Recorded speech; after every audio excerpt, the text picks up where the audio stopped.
Hello and welcome to our podcast. This is Karthik, This is Afreen. and today we're going to be talking about the mini series The Penguin. I wasn't too excited about The Penguin because it was a show about a villain, and I was thinking, why would I want to watch the show about a villain? He's one of the Batman villains. We have had Danny DeVito play him way back in the 90s. So I was like, not too excited. And I remember me and Afreen were discussing if we need to watch it or not, but it was getting some rave reviews. So we started watching it a little late. And that the first episode, we started with the first episode.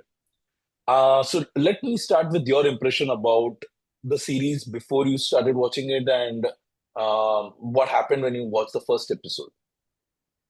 Actually, some actors really excite me. Like Colin Farrell started with a movie called Phone Booth. And so I knew him as a total commercial hero.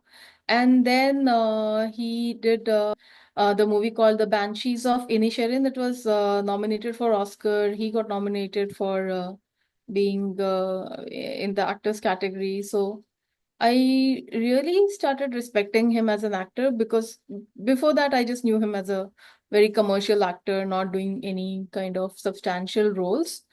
So, and this guy, Penguin, doesn't look anything like Colin Farrell. And so that kind of like confused me. Like, why would you change your personality to an extent where you're not even recognizable as an actor? Not one trace of the actor is in this guy, right? So I'm not Yeah. a big fan of superhero movies and comics as such. I don't have as much insight as Karthik does. But I am very patient when it comes to watching series. I'm game to watch anything because sometimes you discover true gems. Like The Wire was such that it tested our patience, but when we got into it, we were like, uh, our mind was blown. This one has an Yeah. 8.8 rating. So anything above 7 rating is actually a good watch. And 8.8 rating, then I had to watch it. And I'm patient enough to watch it till the end. I never leave anything. The most boring movies, I don't leave them in the middle.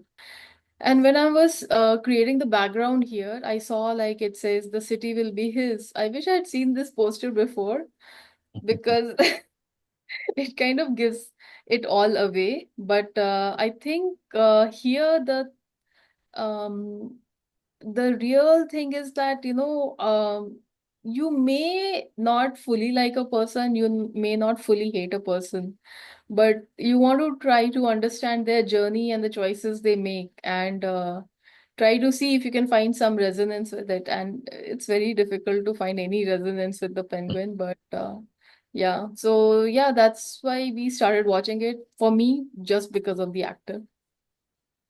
Great. And I would also like to talk about the movie The Banshees. I remember you recommending that movie to me and we started watching it together, or I don't remember that. But anyways, I was never a big fan of Colin Farrell. Going into that movie, I was like, oh, this is the guy. And I started watching the movie, but I really fell in love with this character. He's so innocent in the movie, the way he performed it, right? So I can say that today I have a lot of respect for Colin Farrell. Now with Penguin, it's gone even more.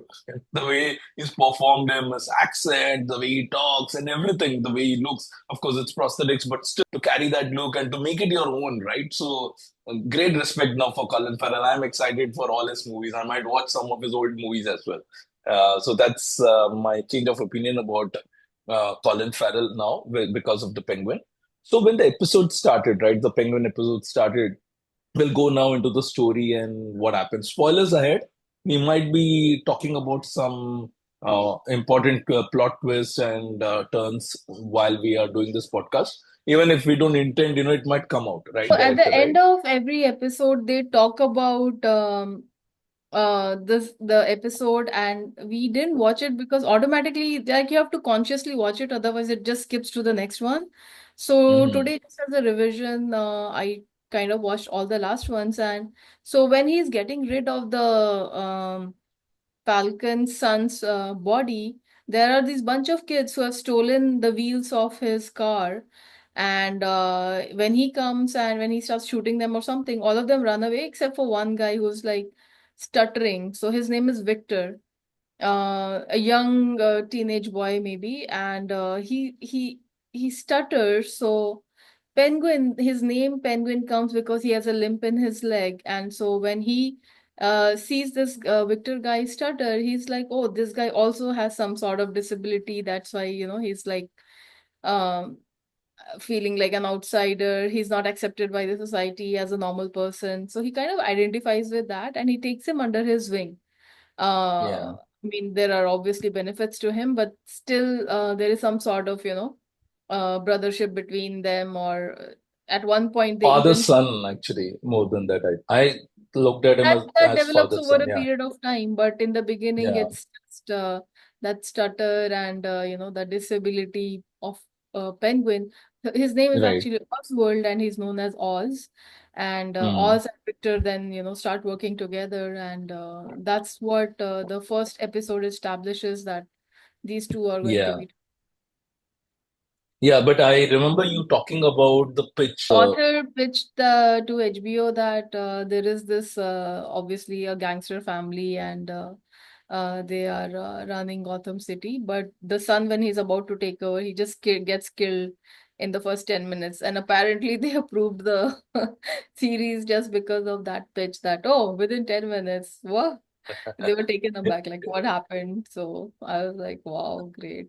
Exactly, that was our reaction to, and that was what I was trying to come to. So our reaction to that, we thought, okay, this is going to be, and we didn't know anything about the series going into it, ki what is going to happen and all. Like you said, that we didn't know the city will be his, so we didn't know what exactly was going to happen. I knew it was going to be the backstory of Penguin and how he's going up the ranks and all, but that was a shocking moment. And he doesn't kill him because he decides to kill him; he kills him because he makes fun of him, calling him the Penguin, right? Yeah, yeah. Uh, So they say that the worst thing that you can do in front of Penguin is to laugh when you're not supposed to laugh. So anybody who kind of makes fun of him or laughs at him or tries to test him, like we will discuss it further. But he immediately like takes revenge, like without any conscience, without any mercy, without any like it brings out pure evil in him, like pure evil, like. Bapre. It yes. gives me like chills to the bones to even think of how brutal he is. Like he's not brutal, he's like pure evil. Not a trace of humanity Absolutely. is there in him.